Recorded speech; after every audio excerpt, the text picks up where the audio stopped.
ടേസ്റ്റിസിയുടെ പുതിയൊരു എപ്പിസോഡിലേക്ക് എല്ലാവർക്കും സ്വാഗതം. ഇന്ന് നമ്മൾ പോകുന്നത് ബലാദന പാർക്ക് ആൻഡ് ഫാമിലേക്കാണ്.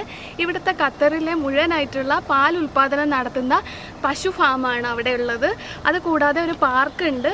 ഈ പാർക്കിൽ കുട്ടികൾക്കായിട്ടുള്ള കുറേ റൈഡ്സ് ഉണ്ട്. പിന്നെ ഒരു സൂവും കൂടെ അവിടെ ഉണ്ട്.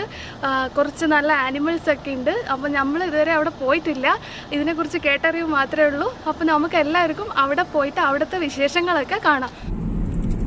ഹായ്, ഇപ്പൊ നമ്മള് പോവാണ്, പാർക്കിലോട്ട് പോവാണ്. അവിടെ പോയിട്ട് നമുക്ക് അവിടെയുള്ള വിശേഷങ്ങളൊക്കെ കാണാം. ഞങ്ങൾ എല്ലാവരും ഉണ്ട്, ചാരും ചാത്തും എല്ലാവരും ഉണ്ട്. നമുക്ക് വഴിയൊന്നും അറിയില്ല. നമ്മള് മാപ്പൊക്കെ ഇട്ട് ഓണാക്കിയാണ് പോകുന്നത്. നല്ല റോഡായതുകൊണ്ട് വേഗം എത്തുന്ന വിചാരിക്കുന്നത്. ഫുൾ മാപ്പ് നോക്കിയാണ് പോകുന്നത്. നിങ്ങൾ വരുമ്പോൾ മാപ്പ് ഓണാക്കിയിട്ട് വന്നാൽ മതി. വണ്ടി എടുത്ത് പോവാണെങ്കിൽ. ബസ്സും ട്രെയിനൊക്കെ എങ്ങോട്ടുണ്ടെന്നാണ് കേട്ടത്. ഇവിടെ ഗൾഫിലുള്ളവർക്ക് അറിയാൻ പറ്റും, ഇവിടെ ഏറ്റവും കൂടുതലുള്ളത് ഇതുപോലത്തെ ഷോപ്പിംഗ് മോൾസ് ആണ്. ഇഷ്ടംപോലെ ഷോപ്പിംഗ് മോൾസ് ഉണ്ട്. പിന്നെ കൂടുതലായിട്ട് ഇവിടെ നമുക്ക് എന്റർടൈൻമെന്റ് പാർക്കൊക്കെ കുറവാണ്. എന്നാലും ഇപ്പൊ ഒക്കെ ഒരുപാട് തുടങ്ങിയിട്ടുണ്ട് ഖത്തറിലൊക്കെ. നല്ല നല്ല റോഡാണ്. ഈ കൊച്ചു രാജ്യത്ത് ഏറ്റവും കൂടുതൽ ഡെവലപ്ഡ് ആയ റോഡുകളും ഇതുമാണ്. എന്താ പറയാ, മാളുകള്. വലിയൊരു സാമ്പത്തിക കൺട്രി തന്നെയാണിത്, റിച്ച് കൺട്രി തന്നെയാണിത്. കണ്ടോ, അവിടെ GMCന്റെ ഒക്കെ വണ്ടികൾ പോകുന്നതാണ്. GMCന്റെ ഒക്കെ വണ്ടി, എല്ലാ ഹൈ ക്ലാസ് വണ്ടി മാത്രം ഇവിടെ അധികമുള്ളൂ. ഖത്തറിലെ ഐക്യയുടെ ഷോറൂമാണ് ഈ കാണുന്നത്. നമ്മളിവിടെ ഇടക്കിടക്ക് വരാറുണ്ട്. നല്ല ഫർണിച്ചറും പിന്നെ കിച്ചണിലേക്കുള്ള നല്ല നല്ല വെറൈറ്റി ആയിട്ടുള്ള എക്യുപ്മെന്റ്സ് ഒക്കെ ഇവിടുന്ന് വാങ്ങാൻ നല്ലൊരു ഷോപ്പാണ് ഐക്യ. ഇപ്പൊ നമ്മള് മുമ്പിൽ കാണുന്നത് ഇവിടുത്തെ ഒരു പുതിയ സ്റ്റേഡിയത്തിന്റെ കൺസ്ട്രക്ഷൻ ആണ്.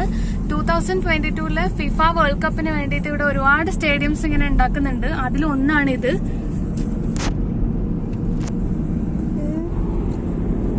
ഇപ്പൊ നമ്മൾ എത്താനായിക്കൊണ്ടിരിക്കുകയാണ്. അൽക്കോറിൽ എത്താനായിട്ടുണ്ട്. ഇവിടെ റോഡുകളൊക്കെ വളരെ സ്ട്രെയിറ്റ് ആയതുകൊണ്ട് വേഗം എത്തുന്നുണ്ട്, വേഗം പോകാൻ പറ്റും. പിന്നെ 120 കിലോമീറ്റർ സ്പീഡ് ഉള്ളത്. രണ്ട് സൈഡിലും കംപ്ലീറ്റ് മരുഭൂമിയാണ്. ഒരു സംഭവമില്ല. അവിടെയൊക്കെ അങ്ങോട്ട് അവിടെയൊക്കെ കണ്ട, ഈ ഭാഗത്ത് ആ ഭാഗത്ത് ഈ ഭാഗത്തൊന്നും ഒരു സംഭവമില്ല, ഒന്നുമില്ല. ഫുൾ കിലോമീറ്റേഴ്സ് കംപ്ലീറ്റ് ഇതാണ്, മരുഭൂമിയാണ് ആക്ച്വലി. ഹായ് ഫ്രണ്ട്സ്, നമ്മളിവിടെ ബലാദന പാർക്കിനകത്ത് എത്തിയിട്ടുണ്ട്. ഇതേ കണ്ടില്ലേ, വലിയൊരു പാൽക്കുപ്പി ഇവിടെ വെച്ചിട്ടുണ്ട്. ഫസ്റ്റ് എൻട്രൻസിൽ തന്നെ കാണാൻ പറ്റുന്നുണ്ട് ഇത്. പിന്നെ നല്ല ഗ്രീനറി ഒക്കെ ഉള്ള ഒരു പാർക്കാണ്. ഇവിടെ നിറച്ചു പശുക്കളുടെ ചെറിയ ചെറിയ രൂപങ്ങൾ, സ്റ്റാച്ചു പോലെയൊക്കെ ഉണ്ടാക്കി വെച്ചിട്ടുണ്ട്. മക്കൾക്കൊക്കെ നല്ല ഇഷ്ടപ്പെട്ടിട്ടുണ്ട്, എല്ലാവരും നോക്കുന്നുണ്ട്.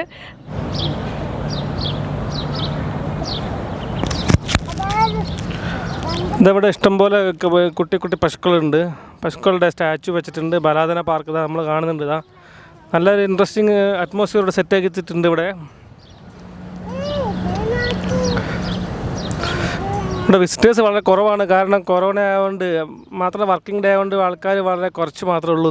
2017 ഖത്തറിനെതിരെ ഗൾഫ് കൺട്രീസ് ഒരു ഉപരോധം പ്രഖ്യാപിച്ച ആ ഒരു കാര്യം എല്ലാവർക്കും അറിയാമെന്ന് വിചാരിക്കുന്നു. അപ്പോൾ അന്നാണ് പെട്ടെന്ന് ഇവിടെ പാലിൻ്റെ ഭയങ്കരമായ ക്ഷാമം നേരിട്ടു. പെട്ടെന്നുണ്ടായ ബ്ലോക്കേഡിൽ ഖത്തറിന് ഒരുപാട് പാലിൻ്റെ ക്ഷാമം അനുഭവപ്പെട്ടിട്ട് ആ സമയത്ത് ഏറ്റവും കൂടുതൽ പാല് വന്നിരുന്നത് സൗദി, UAE എന്നൊക്കെയാണ്. അങ്ങനെയാണ് അവർ ഈ ബലാദന ഫാമിനെ കുറിച്ച് ചിന്തിക്കുന്നതും. അന്ന് പെട്ടെന്ന് ഈ ബലാദനയുടെ കമ്പനി ഒരു 4000 പശുക്കളെ എയർലിഫ്റ്റ് ചെയ്ത് കൊണ്ടുവരികയാണ് ചെയ്തത്, പെട്ടെന്നുണ്ടായ ആ ഒരു ക്ഷാമം നികത്താൻ വേണ്ടിയിട്ട്. അതായത് നമുക്കൊക്കെ ഓർമ്മയുണ്ട്, പെട്ടെന്ന് ഒരു ദിവസം ബ്ലോക്കേഡ് പ്രഖ്യാപിച്ചപ്പോൾ എല്ലാവരും ആകെ പാനിക്കായി പോയിട്ടുണ്ടായിരുന്നു. പിന്നെ പാല് കിട്ടാനുണ്ടായിരുന്നില്ല, ഫ്രഷ് മിൽക്ക് ഒട്ടും കിട്ടാനുണ്ടായിരുന്നില്ല. പിന്നെ ഗോട്ടിൻ്റെ മിൽക്ക്, അങ്ങനെയൊക്കെയാണ് പെട്ടെന്ന് അവർ എവിടെ നിന്നൊക്കെയോ അറേഞ്ച് ചെയ്തത്. അങ്ങനെ അന്ന് പെട്ടെന്ന് ഖത്തർ എയർവേസിൻ്റെ ഒരു 60ഓളം ഫ്ലൈറ്റ് പല രാജ്യങ്ങളും, പ്രത്യേകിച്ച് ഓസ്ട്രേലിയയിൽ നിന്ന് 4000 പശുക്കളെ എയർലിഫ്റ്റ് ചെയ്ത് കൊണ്ടുവന്നിട്ടാണ് ഈ ഫാം സ്റ്റാർട്ട് ചെയ്യുന്നത്.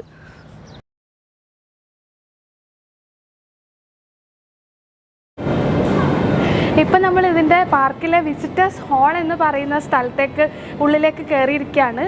ഇവിടെ പശുവിൻ്റെ പാല് കറന്നെടുക്കുന്ന റോട്ടറി മിൽക്കിംഗ് സിസ്റ്റം പ്രകാരം പാല് കറന്നെടുക്കുന്ന ഇതൊക്കെ നമുക്ക് കാണാൻ പറ്റും. പിന്നെ ഇവിടെ കുറച്ച് നല്ല ഭംഗിയുള്ള അറേഞ്ച്മെൻറ്റ്സ് ഒക്കെ ഉണ്ട്.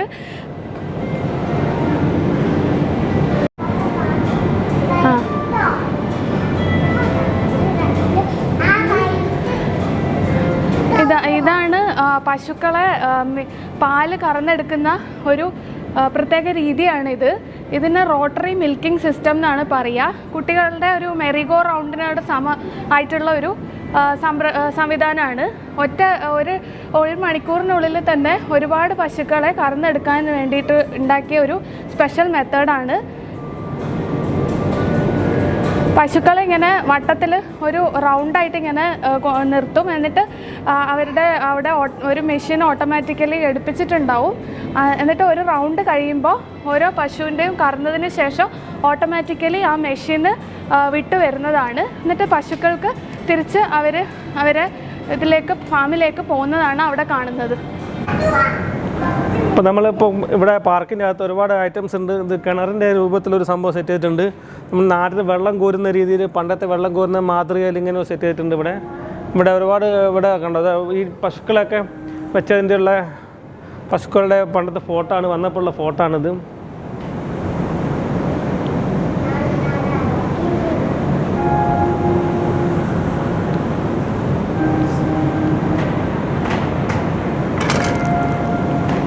നാട്ടിൽ വെള്ളം കോരുന്ന ടൈപ്പ്, പണ്ടത്തെ വെള്ളം കോരുന്ന ടൈപ്പ് ബോർവെല്ലിൻ്റെ മാതൃകയിൽ ഇത് സെറ്റ് ചെയ്തിട്ടുണ്ട്. ആ ഊഞ്ഞാല് അവിടെ ഇന്നിവിടെ ആൾക്കാരൊന്നും ഇല്ലാത്തതുകൊണ്ടാണ് വളരെ കുറച്ച് പേര് മാത്രമേ വന്നിട്ടുള്ളൂ. ഇതവിടുത്തെ പശുവിൻ്റെ സ്റ്റാച്ചു ഒക്കെ വെച്ചിട്ടുണ്ട്, നല്ല ഭംഗിയിൽ സെറ്റ് ചെയ്തിട്ടുണ്ട്. ലൈറ്റൊക്കെ വെച്ചിട്ട് ഇവിടെ വിസിറ്റേഴ്സിന് വേണ്ടിയിട്ടുള്ള ഇതാണ് സംഭവം. ഇവിടെ പണ്ടത്തെ പശുവിൻ്റെ നമ്മളെ ഇത് കണ്ടോ, ഇവിടെ നോക്കിയത് ഡയറി മിൽക്ക് കൊണ്ടുപോകാനുള്ള പാത്രം കൊണ്ടുവച്ചിട്ടുണ്ട്. ചാണകം വാരാനുള്ള സാധനമാണ് അവിടെ കാണുന്നത്, അതൊക്കെ വെച്ചിട്ടുണ്ട്. ഇതൊക്കെ വിസിറ്റേഴ്സിന് വേണ്ടി വെച്ചിട്ടുള്ളതാണ്. ഇവിടെ വെള്ളം സൂക്ഷിച്ച് വെക്കാനുള്ള സംഭരണി പോലത്തെ ഡബ്ബുണ്ട്, ഇതുണ്ട്. അതൊക്കെ ഇവിടെ ഭംഗിക്ക് വേണ്ടി വെച്ചിട്ടുണ്ട്. ഇവിടെ ബലാദന ഫാക്ടറിൻ്റെ മിൽക്ക് പ്രൊഡക്ഷൻ ഫസ്റ്റ് സ്റ്റെപ്പ് മുതൽ ഫൈനൽ പ്രോഡക്റ്റ് മാർക്കറ്റിൽ എത്തുന്നത് വരെയുള്ള ഓരോന്നും സ്റ്റെപ്പ് ബൈ സ്റ്റെപ്പായിട്ട് ഇവിടെ ഇങ്ങനെ ഒരു പിക്ചോറിയലായിട്ട് അവർ റെപ്രസെൻറ്റ് ചെയ്ത് വെച്ചിട്ടുണ്ട്. ഫസ്റ്റ് ഇവിടെ കൗ റേസിംഗ് തൊട്ടിട്ട് പിന്നെ കൗവിൻ്റെ മിൽക്കിങ്, അതിനുശേഷം ലബോറട്ടറിയിൽ ടെസ്റ്റിംഗ് ഉണ്ട്. ടെസ്റ്റിങ്ങിന് ശേഷം പാസ്ചറൈസേഷൻ, സ്റ്റാൻഡർഡൈസേഷൻ, സെപ്പറേഷൻ, അവസാനം ഫൈനൽ പ്രോഡക്റ്റ്. ഇങ്ങനെയാണ് ഇവിടെ ഫാക്ടറിയിൽ മുഴുവനായിട്ടുള്ള സ്റ്റെപ്പ് ബൈ സ്റ്റെപ്പായിട്ട് ഇവിടെ ഇവർ റെപ്രസെൻ്റ് ചെയ്തിട്ടുണ്ട്. ഇവിടെ കുറേ വിസിറ്റേഴ്സ് വന്നിട്ടുണ്ട്. ആ വിസിറ്റേഴ്സിൻ്റെ ഫോട്ടോ എല്ലാം ഇവിടെ ഒരു വാളിൽ വെച്ച് നല്ല സ്റ്റൈലായി സെറ്റ് ചെയ്തിട്ടുണ്ട്. ഒരുപാട് വിസിറ്റേഴ്സ് വന്നിട്ടുണ്ട്. സിംഗപ്പൂരിൻ്റെ പ്രൈം മിനിസ്റ്റർ വന്നപ്പോൾ ഉള്ള ഫോട്ടോ ആണിത്. റിയാൻ ഗുവേല US എംബസി ഇൻ ഖത്തർ എംബസിയിലെ ആൾ വന്നിട്ടുണ്ടായിരുന്നു. ഇതിനകത്തൊരു ചെറിയ തിയേറ്റർ പോലെ സെറ്റ് ചെയ്തിട്ടുണ്ട്. അവിടെ ഒരു സ്ക്രീനിൽ ബലാദന ഫാക്ടറിൻ്റെ ഫുള്ളായിട്ടുള്ള പ്രൊഡക്ഷൻ, ഫസ്റ്റ് ഇവിടെ 2017 പശുക്കളെ കൊണ്ടുവന്നത് തൊട്ട് അതിനുശേഷം ഫാക്ടറി ഡെവലപ്പായതും ഫാക്ടറിയിലെ ഇപ്പോഴത്തെ പ്രവർത്തനവും പിന്നെ മിൽക്ക് പ്രൊഡക്ഷൻ കൂടാതെ ജ്യൂസ് പ്രൊഡക്ഷൻ എല്ലാത്തിൻ്റെയും ഒരു നല്ലൊരു വീഡിയോ ആണ് ഇവിടെ പ്രദർശിപ്പിക്കുന്നത്. പിന്നെ നല്ല ഭംഗിയുള്ള സീറ്റിംഗ് അറേഞ്ച്മെൻ്റ് ആണ്. എല്ലാവർക്കും നല്ല സുഖമായിട്ട് ഇരുന്നിട്ട് ഈ വീഡിയോ കണ്ട് നല്ല കാര്യങ്ങളൊക്കെ മനസ്സിലാക്കാം. ഈ സീറ്റിംഗ് ഒക്കെ ഒരു വൈക്കോൽ പെട്ടിയുടെ ഒരു രൂപത്തിലുള്ള സീറ്റിംഗ് ആണ്. കാണാൻ നല്ല ഭംഗിയുണ്ട്. പിന്നെ മൊത്തത്തിലൊരു പശു ഫാമിൻ്റെ ഒരു ഫീൽ അവർ ക്രിയേറ്റ് ചെയ്തിട്ടുണ്ട്. ഇതിൻ്റെ ഇൻറ്റീരിയർ ആ രീതിയിലാണ് ചെയ്തിരിക്കുന്നത്.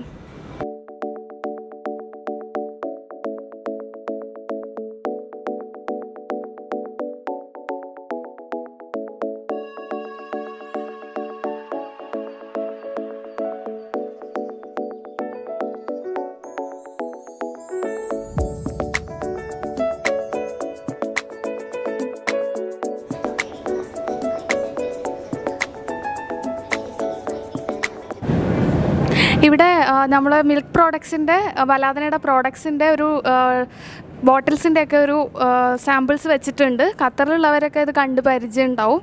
ഇവിടെ എത്തിയപ്പോഴാണ് അറിഞ്ഞത് ഇവിടെ പാർക്കിൻ്റെ മെയിൻ്റനൻസ് നടന്നുകൊണ്ടിരിക്കുകയാണ്.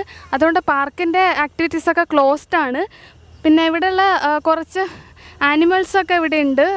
എമു, പിന്നെ ക്യാമലുണ്ട്, അങ്ങനെ കുറച്ച് ആനിമൽസിനെയൊക്കെ ഇവിടെ കാണാൻ പറ്റുന്നുണ്ട്. ഡക്കൊക്കെ ഉണ്ട്. അപ്പോൾ ചെറിയ കുട്ടികൾക്കൊക്കെ നല്ല ഇഷ്ടപ്പെടുന്നുണ്ട്.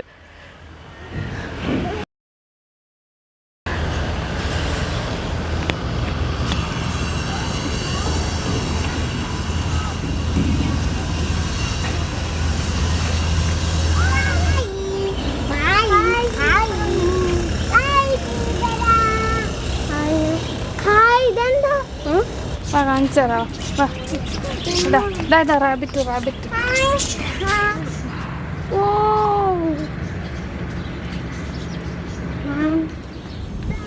ഇവിടുത്തെ കാഴ്ചകളൊക്കെ കണ്ടു കഴിഞ്ഞു. പാർക്കിനകത്ത് ക്ലോസ്ഡ് ആണ്, കൺസ്ട്രക്ഷൻ നടക്കുന്ന കാരണം ക്ലോസ്ഡ് ആയിട്ട് പാർക്കിനകത്ത് നമുക്ക് ഒന്നും കാണാൻ പറ്റിയില്ല.